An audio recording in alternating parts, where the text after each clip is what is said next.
दोस्तों चलिए सफर को शुरू करते हैं। मैं लिए चलता हूं सीधे आपको अपने खेतों पर। मेरे साथ रास्ते का आनंद लीजिएगा। कितनी हरियाली हो रही है रास्ते में। फिर आपको मैं दर्शन कराऊंगा भोलेनाथ के, जो हमारे खेत पे मंदिर बना है भोलेनाथ के, वो आपके सभी दुख दूर करेंगे। और फिर मैं आपको दर्शन कराऊंगा कुड़ेल मैया रानी के। कुड़ेल मैया रानी आज रात को हुई बारिश से उफान पर है। इतनी ज़्यादा उफान पर नहीं है, लेकिन ये चौथी बार पूर जा रही है नदी। इसका संकेत ये है कि आने वाले सीजन में गेहूं चने की फसल अच्छी होगी। मैं आपको सभी दिखाऊंगा, तो बने रहिए मेरे साथ।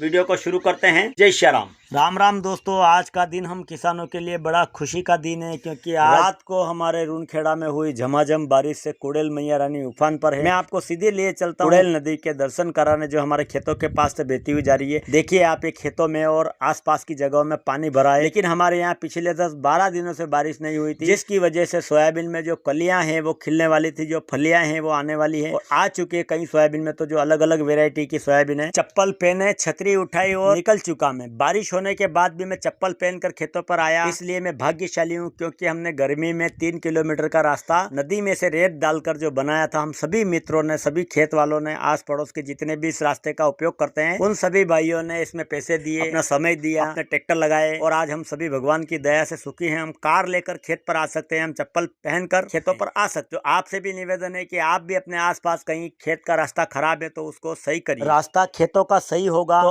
आपकी फसल, हमारी फसल, हम सभी की फसल घर पर सुरक्षित पहुंच सकेगी। हम बड़ी बारिश में खेतों पर जा सकते हैं, गायों के लिए चरी ला सकते हैं, और कुछ भी कर सकते हैं। मतलब खेत से अगर घर और गांव जुड़ा है तो कुछ भी कर सकते हैं। देखिए आप, इतना पानी भरा है, मुझे पानी देखकर आश्चर्य नहीं हो रहा, बड़ा आश्चर्य हो रहा है। मैं आश्चर्यचकित हूँ। भगवान की ऐसी कृपा हुई हमारे गाँव पर और आसपास के सभी गाँवों पर जो बारिश हो गई, अन्यथा हमारी सोयाबीन की फसल चौपट हो जाती, क्योंकि पिछले साल ज्यादा बारिश की वजह से चौपट हो गई थी। अब के साल में ये सीताराम हो जाता तो कोई रुमाल देकर आंसू पोंछने वाला नहीं मिलता। किसानों की हालत खराब हो जाती है, क्योंकि बहुत सारे किसानों का आधार ही खेती होती है। बहुत कम किसान ऐसे हैं जो बिजनेस में उतरे हैं, कोई दूध में, कोई फल सब्जी में, लेकिन वो भी इस बिजनेस को समझ नहीं पाए सही तरीके से। कोई बात नहीं, समझ जाएंगे। लेकिन आप मेरे पीछे का व्यू देखिए, आप हमारे खेतों का नजारा देखिए, हमारे खेतों पर जो रास्ता जाता है उस रास्ते का नजारा देखिए। अभी प्रकृति मैया पूरी तरह से मेहरबान है। बारिश में इतने फल फूल जाते हैं कि हमें ऑक्सीजन लेवल की कोई कमी नहीं होती, और सुबह सुबह इन रास्तों पर अगर टहलना हो तो स्वर्ग फिर इस जमीन पर ही है। मैं दोस्तों रोज 3 किलोमीटर का रास्ता तय करके आता हूँ खेतों पर पैदल, और पैदल ही घूम कर चला जाता हूँ। भोलेनाथ के दर्शन भी कर लेता हूँ, कुड़ेल मैया रानी के दर्शन कर लेता हूँ, और यहाँ से हमारे खेत स्टार्ट होते हैं, यहाँ से हमारी जमीन स्टार्ट होती है। ये जमीन तो परंपरा से यही है। हम इंसान बदलते रहते हैं, कभी कोई आता है, कभी कोई आता है, ऐसे बहुत सारे आए और बहुत सारे गए। हमें भी एक दिन सीताराम हो जाना है, लेकिन हमें अपना कर्तव्य, अपना कर्म करना पड़ेगा। इसमें बोना पड़ेगा, सोयाबीन बोना पड़ेगा, काटना पड़ेगा। अगर देख ले कि ये खेती ऐसी पड़ी रहेगी तो सीताराम पड़ी रहेगी, हजारों सालों से पड़ी है। पता ही नहीं, डरा रहा हूँ मैं। ऐसी कोई बात नहीं करूंगा जिससे आपकी भावनाओं को ठेस पहुंचे या मुझे भी समस्या पैदा हो। हंसते रहिए, मुस्कुराते रहिए, जीवन में आनंद लेते रहिए, क्योंकि हंसने और मुस्कुराने और खिलखिलाकर हंसने से आदि समस्याएं, आदि बीमारियां दूर हो जाती है। आजकल बहुत सारी बीमारियां और बहुत सारी समस्याएं इंसानों के जीवन में पांव पसारे बैठी है।